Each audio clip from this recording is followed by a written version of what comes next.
Hello, creative. So, what happens when you let go of the shame, let go of the fear of failure, let go of the judgment that you are afraid of receiving, and start putting yourself first? You, your happiness, your wants, needs, and desires. What happens when you define your own version of success? What happens when you say, yes, I want to gain clarity. I want to figure out what's next for me. I want to start building a new career path for myself that's going to help me live the life that I want to live. What happens then? So I want to share with you a few testimonials because I think they're able to say it super, super well. So I worked with Lindsey in one of my programs, and Lindsey's a theater maker. And she knew what she was doing wasn't working anymore. And she joined my program, and this is what she had to say. So she's like, this program really worked for me. From the beginning, where I was thinking I could do all these things, to realizing I need to teach kids. The way that the program built over the weeks was really manageable. The homework was intentional, and there wasn't too much that had to be done, but so much clarity that came out of each assignment. You hear from people, oh, I think you would be really good at this. Okay, cool, I think that too. But then doing the exercises that really narrowed on who you are to your core and what you want to do with your time while you're here on this earth really helped me. That's from Lindsey, and I couldn't be more proud of her because now she is going full force towards being in a classroom in the fall because she knows that's what was next for her. And about 3 months ago, she had no idea what was next.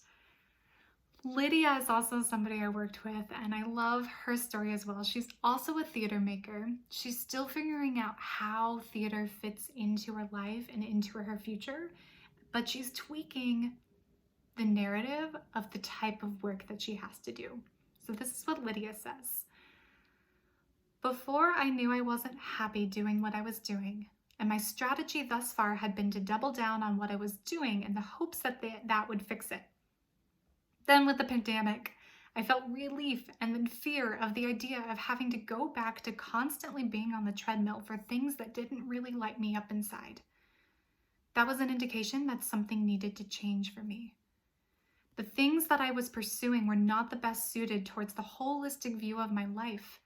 There are other avenues towards still doing the things that I love that might serve that vision better.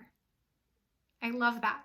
She found clarity around, hey, maybe the way I have been doing things, that's not necessarily what I need to be doing, and I need to tweak that story.